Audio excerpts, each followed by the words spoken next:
Okay, so today gonna go through the filters on the Deluge. Before I jump into that, I did want to call out, so in the last video when I was talking about the oscillators, I did forget to mention our noise generator here. Um, it's just a simple noise generator, but is useful to add some noise to like percussive sounds or some other ambient kind of sounds. Now jumping into the filters, so we've got two filter slots.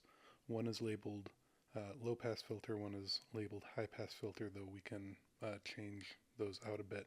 Uh, One thing to note, so on the panel it goes from left to right, low pass to high pass, but the default routing is actually the opposite of that.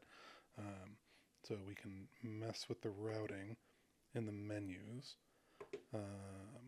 going into filter route. So we can go high pass to low pass, which is the default, low pass to high pass, or parallel. So our low pass filter options, and we're just working with an init patch with a sawtooth, analog saw. So by default, we've got, so in the low pass slot, we can pick between a 12 dB per octave ladder filter, 24 dB per octave, or drive. The community software added some, or the community firmware added some additional options, but for the low pass filters, those are three options. So starting with the 12 dB per octave,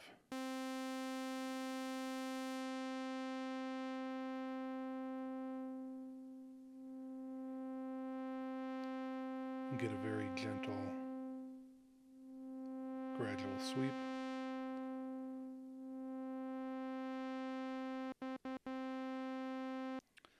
And by the way, we can switch we can quickly switch which filter we're filling that slot with by pressing the bottom knob when we're in the filter section of the shortcuts here. So switching to the 24 dB per octave, definitely much more aggressive attenuation, as you'd expect.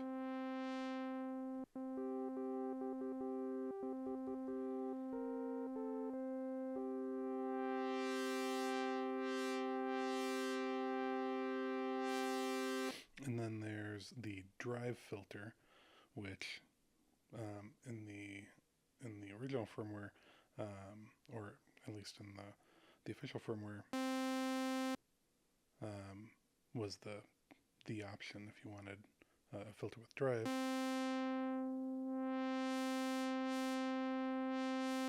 Which is very nice. But the low pass filters, or the community firmware actually added in a drive parameter. It's hidden, it's not labeled on the panel, but if you do shift and it's the blank pad right below the LPF section on here, we can actually edit the drive for any of or add drive to any of the low pass filters.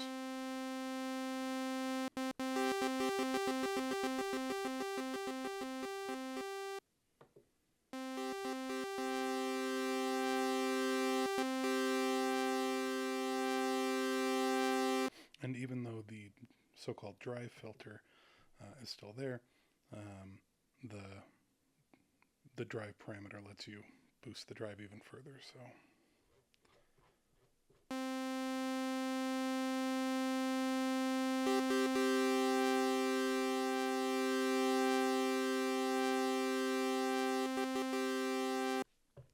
okay.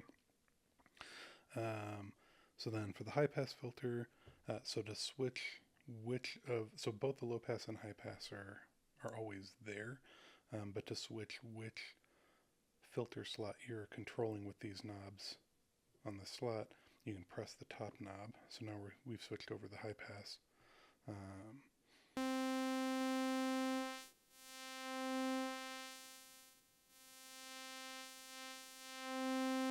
Works as expected.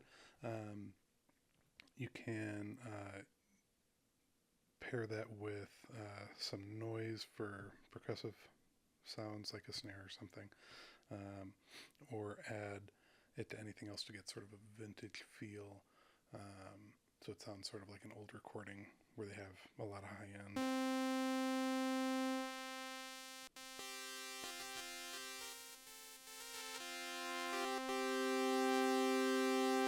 And it sweeps really nicely as well. So the high pass filter has a new parameter added by the community firmware as well, right below the high pass filter section, called FM. So this one's pretty fiddly, and you really have to pair it with sweeping the cutoff and messing with the resonance and finding sort of a sweet spot.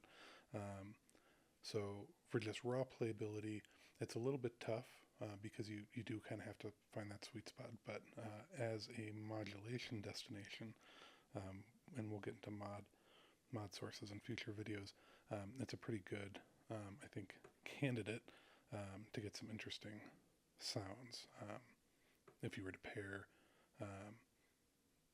modulating FM along with the high pass cutoff and resonance.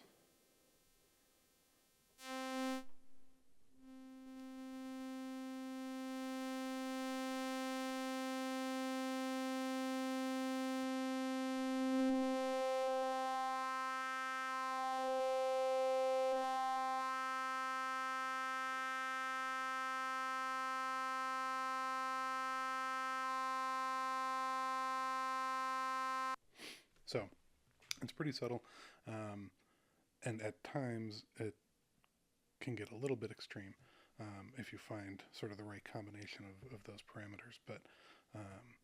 But again, good. I think a good option for some sort of evolving sound character. Speaking of resonance, both the low pass and high pass filters have resonance, obviously. So can't get it to self-oscillate if we throw it up all the way, but we can still get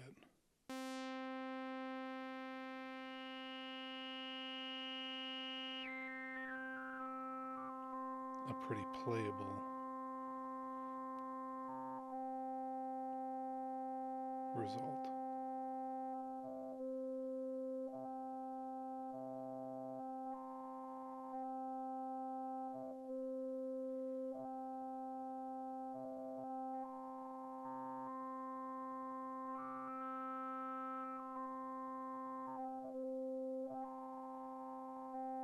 Now the other thing that the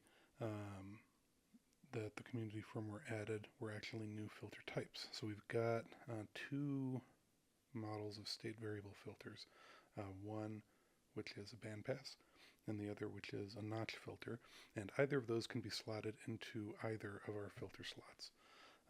But if we, right now we're in the low pass slot, if I switch that out to our bandpass filter, so to start, it's still just a low pass filter, but it has a morph parameter, which is again hidden in that same slot right below the low pass filter section on the panel here. But as we morph, that's where we get. It'll morph between low pass, band pass, and I believe high pass.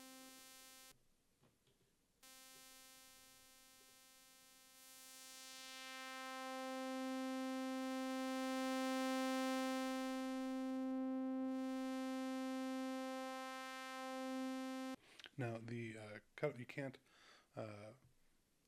edit the width of that band, so the cutoff is just moving the center point of the band, and the notch filter is the same way. You're moving where that center point is.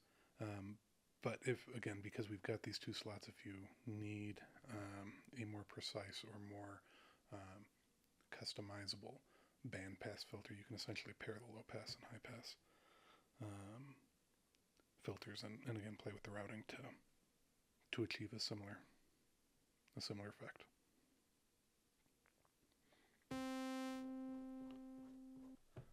So now let's listen to the notch filter.